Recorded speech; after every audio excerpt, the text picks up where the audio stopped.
quand j'étais jeune, ça fait très longtemps, dans nos maisons, on avait des téléphones, et les téléphones, ils étaient branchés dans le mur, et c'était des roulettes pour faire les chiffres. Il n'y avait pas de répondeur.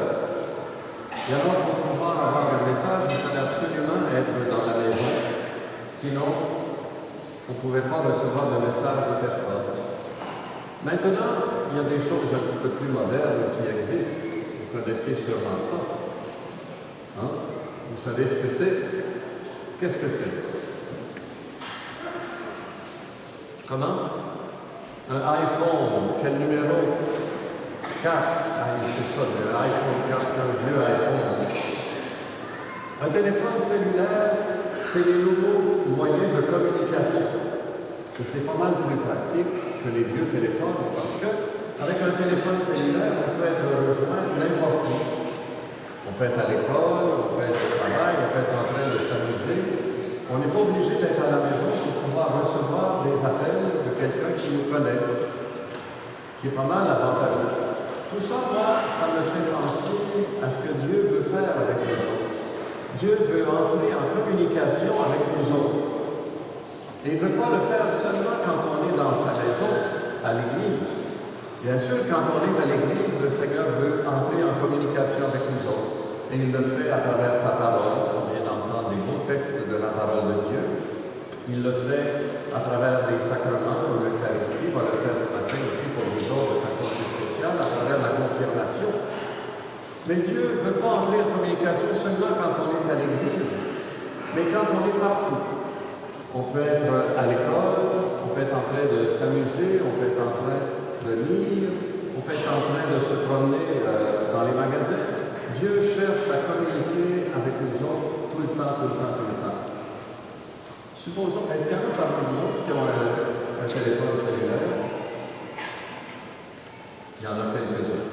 Et il y en a seulement chez les adultes qui ont des téléphones cellulaires aussi. Supposons que vous avez donné votre numéro de téléphone à tous vos amis, Facebook ou autres. Ils savent votre numéro de téléphone, ils veulent entrer en communication avec vous autres. Quelle est la première chose qu'il faut faire sur votre téléphone pour que les gens qui veulent communiquer avec vous puissent le faire? Quelle est la première chose qu'il faut faire? Vous ne savez pas. Oui. Comment? Avoir le Wi-Fi. Oui, ça aide d'avoir le Wi-Fi, effectivement.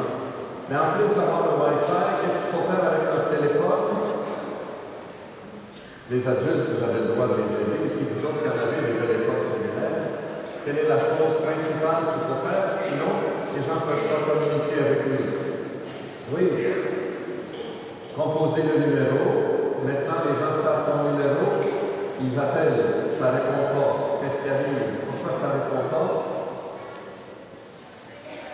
Rester allumé. Il faut allumer notre téléphone. Si on n'est pas allumé, les gens ne peuvent pas communiquer avec nous autres. C'est la même chose avec Dieu. Dieu veut entrer en communication avec toi, mais il faut que le cellulaire de ton cœur soit allumé. Sinon, il peut difficilement communiquer avec toi. Et ça, même quand on est à l'église, on n'a pas nécessairement toujours le cellulaire de notre cœur allumé. Par exemple, ce matin, je vois bien que vos corps sont ici. Est-ce que vos cœurs sont ici? Je ne sais pas, peut-être que ton cœur est déjà rendu à la fête qu'il va avoir après ta confirmation.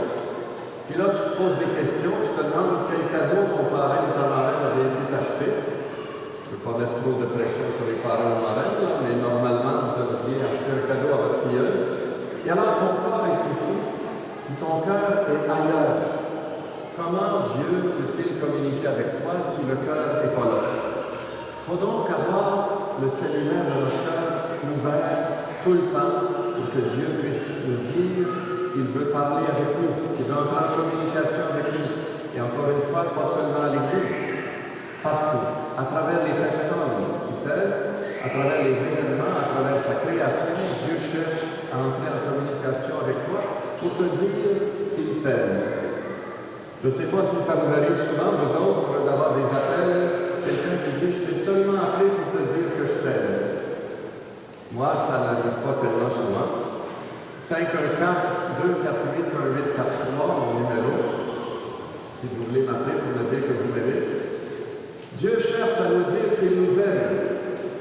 Avez-vous une idée? Pourquoi? Pourquoi Dieu nous aime tant que ça, selon vous autres? Vous l'avez dit dans vos lettres. Pourquoi Dieu nous aime à ce point-là? Moi, je n'ai pas de messe avant 7 heures ce soir, alors je peux attendre vos réponses. Oui, parce qu'il nous a créés, parce qu'on est ses enfants.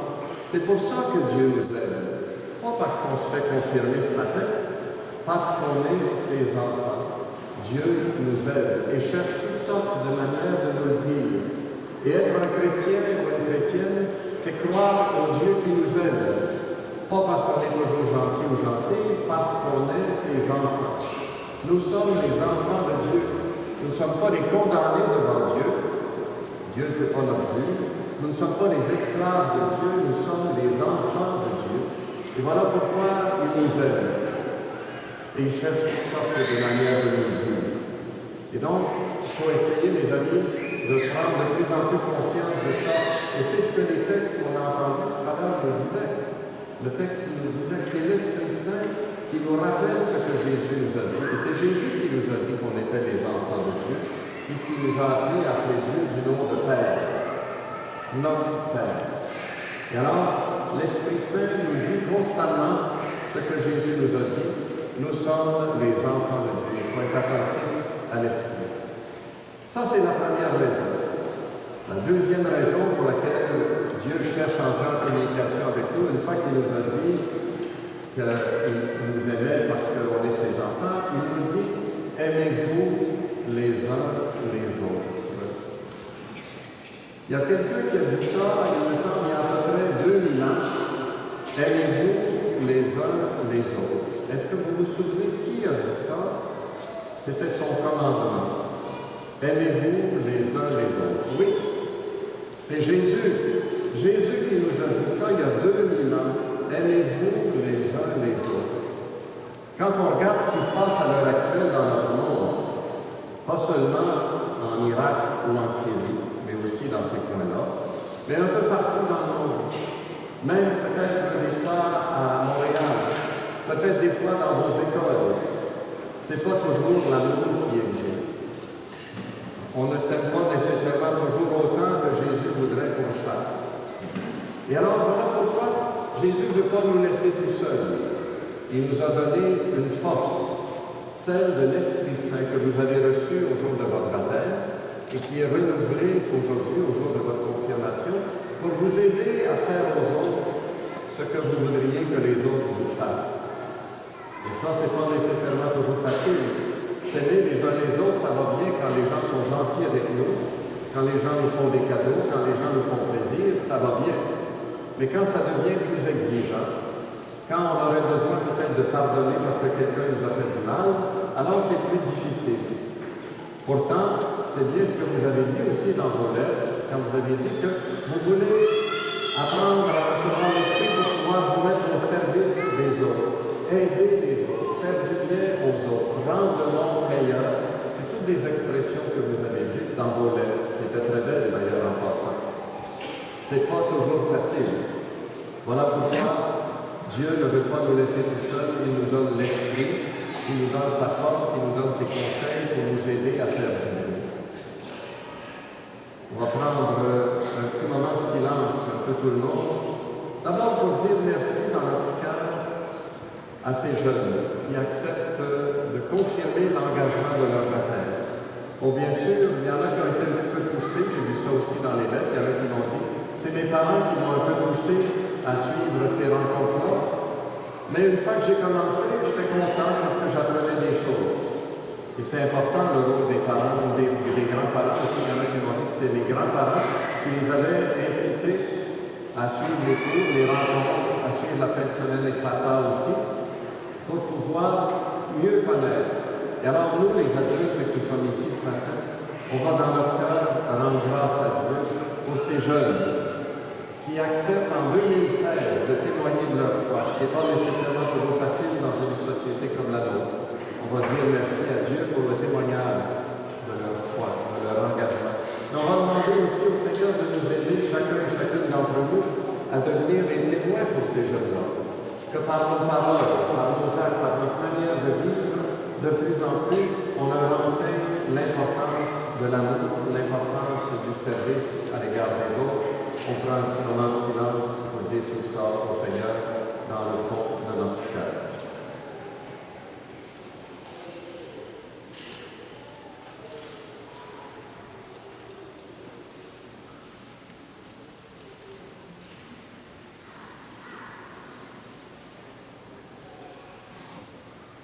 J'avais reçu vos lettres, mes amis, un autre moyen de communication. Par Internet, j'ai reçu toutes vos lettres et je les ai toutes lues. Et si on avait le temps, on pourrait toutes les lire ce matin parce que je les ai trouvées très belles. J'en ai choisi 2.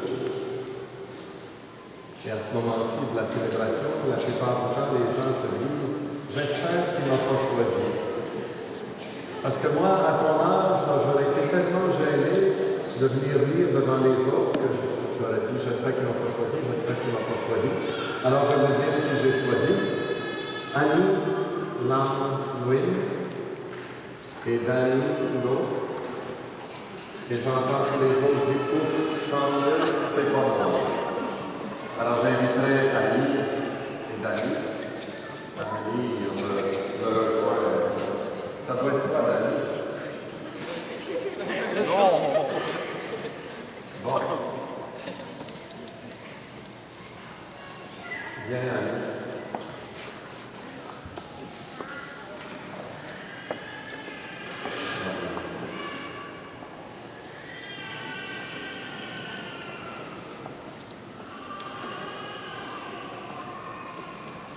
Annie, tu vas laisser Annie commencer?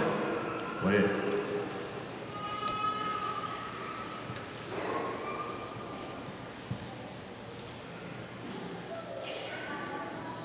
Bonjour Monseigneur, je m'appelle Annie et j'ai 13 ans. J'ai une petite sœur, alors je suis l'aînée de ma famille. Je suis née dans une famille chrétienne, alors j'ai été baptisée bébé et j'ai fait ma première communion à l'âge de 11 ans. Pour parler un peu de moi, ma famille est très importante pour moi. S'ils n'étaient pas avec moi, je ne sais pas ce que je serais devenue. J'aime faire du piano et je suis aussi une joueuse de badminton à Charlotte, mon école. Je vois que dans mon avenir, ma foi en Dieu sera renforcée et j'espère devenir médecin. Dans ma vie présentement, je ne suis pas toujours obéissante à mes parents et j'aimerais que ça change. Je me chicane aussi avec ma sœur quelquefois, mais c'est normal. Tout le monde s'est chicané au moins une fois avec ses frères et sœurs. Ma rencontre avec Jésus, c'est lorsque j'ai eu mon premier cours de catéchèse. C'était quand j'ai appris que c'est Dieu, le Père de Jésus, qui a créé l'univers, que j'ai appris à réciter la prière de Notre Père et que j'ai prié pour la première fois. Je l'ai encore mieux connu par les cours de catéchèse. Ce sont mes parents qui m'ont inscrite au cours de la confirmation. Cependant, j'ai envie de faire ma confirmation pour recevoir les fruits et les dons de l'Esprit Saint. Pendant l'année, j'ai bien écouté en classe pour bien comprendre et pour bien me préparer à ma confirmation. Pendant la retraite des fatales, j'ai mieux compris les fruits et les dons de l'Esprit Saint et j'ai appris à mieux connaître mes camarades de classe. Je voudrais recevoir le sacrement de la confirmation pour pouvoir bien comprendre la parole de Dieu, avoir Dieu comme centre de ma vie et savoir aider les autres et de les écouter. Je vous remercie, Monseigneur, d'avoir pris le temps de lire ma lettre. Merci beaucoup.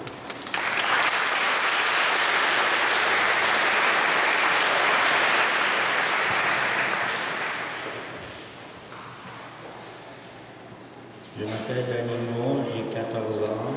Pour parler un peu de moi, je suis une personne qui aime vraiment lire. C'est ma passion. Je savais depuis 6 ans. Je suis un peu social. J'ai une famille qui m'aime et je suis entouré de très bons amis. Je suis né dans une famille chrétienne, alors j'ai été baptisé bébé. Et j'ai fait ma première communion. Ma rencontre avec Jésus, c'est lorsque j'ai prié pour la première fois à l'âge de 3 ans.